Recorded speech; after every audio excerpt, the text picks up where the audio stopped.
Proper nutrition is a vital part of every person's life. We each have varying degrees of knowledge on this subject, and often many people are behind on what is considered to be a good nutritious diet. People can often assume that anyone who is in great health, in the fitness business, or an athlete is someone with a good knowledge-based nutrition. After researching this, I found that this assumption is not entirely true, and that often these types of people are the go-to sources for help in nutrition. The two studies that I selected during my research found that there is a lack of proper nutrition in Division I athletes. Each study covered a different university, therefore the statement can only be applied to similar programs and cannot encompass every university in this category.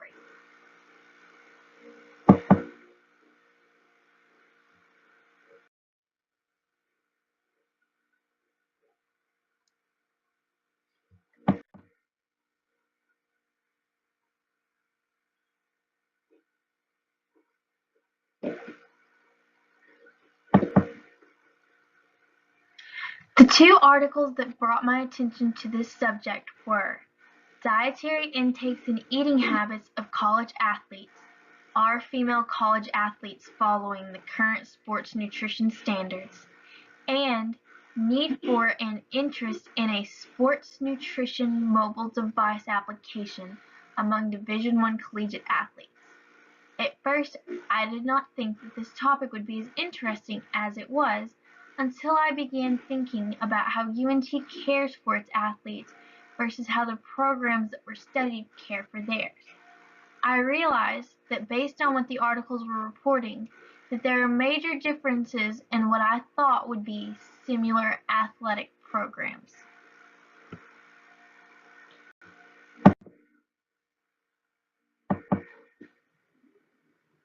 The first article centered its focus on a program that had many athletes recording that not eating breakfast was a part of their normal routines. They would skip the meal due to lack of available food sources or to avoid gastrointestinal distress. In other words, these athletes did not have access to food, or what food they could get access to was disrupting their morning workouts. This indicated an energy deficit that would occur throughout most of the day.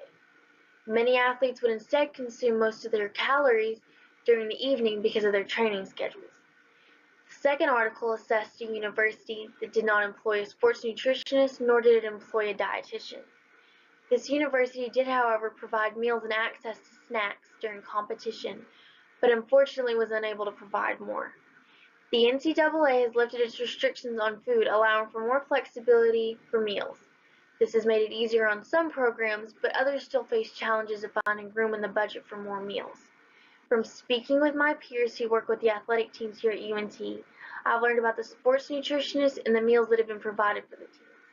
They have also voiced their opinions on these research articles and found it hard to believe that some programs do not have better interventions for sports nutrition. The second article, Need for and Interest in a Sports Nutrition Mobile Device Application among Division I collegiate athletes, suggests an intervention of a mobile device application for the programs who are unable to hire a nutritionist and provide adequate meals. This intervention has been suggested to not only aid athletes in better nutrition, but to overcome the budget issues that many programs face when trying to provide for their athletes.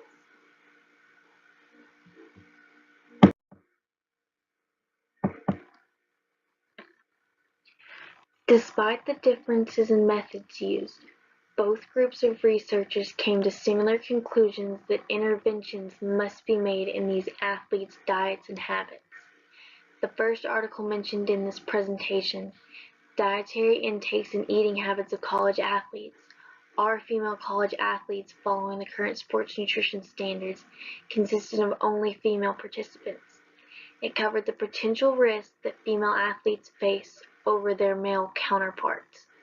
These risks are heightened with a poor diet and include, but are not limited to, deficiencies, issues with their body images, and eating disorders.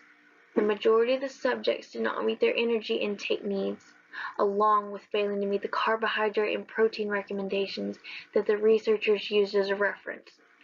A small percentage reported that they consistently monitored their hydration status, and an even smaller portion reported following a plan to keep hydrated during competition. The lack of hydration affects an athlete's overall performance and cognitive function. In the second article, need for and interest in a sports nutrition mobile device application among Division I collegiate athletes, male and female athletes were surveyed. In these athletes, despite some knowledge of the correlation between nutrition and performance, poor diets and eating habits persist.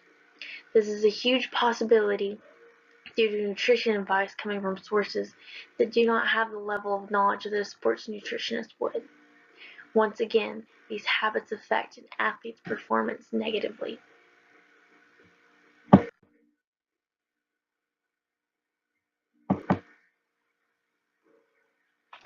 An application for a mobile device is being proposed as a leading idea for future interventions in athletes' diets and habits.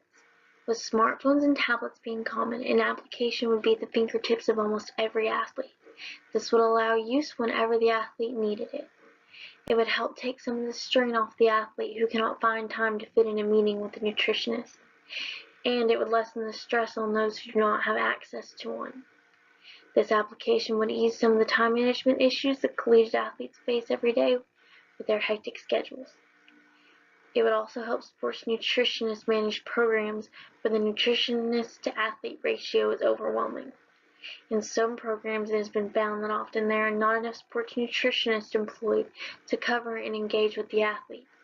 This also causes a breakdown in certain habits and diet changes. Unfortunately, the current applications that are being used are not tailored to fit the specific needs of a collegiate athlete. These applications, however, have some popularity among dietitians, giving more support for the idea of a newer application to be made. Some topics that are not necessarily covered by current applications, but ones that athletes want to utilize are feeling properly, making better choices food-wise, and hydrating adequately.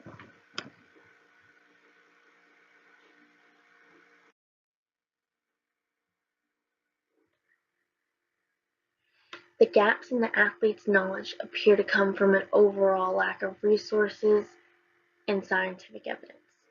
In this first article that was mentioned a couple slides back, the researchers acknowledged that very little is known about the specific population studied.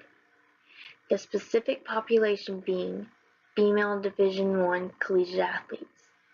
With not much data to reference, it makes sense why knowledge on this particular subject would be minimal. It makes it difficult without evidence to make substantial claims and to improve the quality of diet and habits in this population. In the second article, the breakdown in knowledge is attributed to the popular sources of information. These popular sources being family, specifically parents, athletic trainers, the internet, and social media.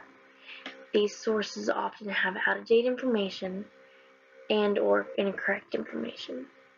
Since none of these can even compare to a sports nutritionist, it suggests that gaps in knowledge begin here. It can be noted that due to the lack of sports nutritionists in this program, many athletes do not feel comfortable seeking out one to ask questions and to get help.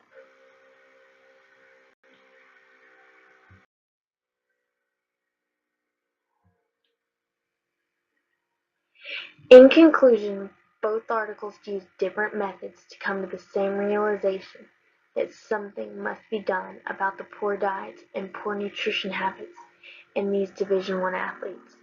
This cannot be generalized for every athlete due to the specific population studied at each university. However, both articles highlighted the differences between Division I athletic programs and the lack of knowledge in these athletes, which can allow for future studies to be able to make generalizations. These articles have given way for future interventions to make a positive impact on all Division I athletes.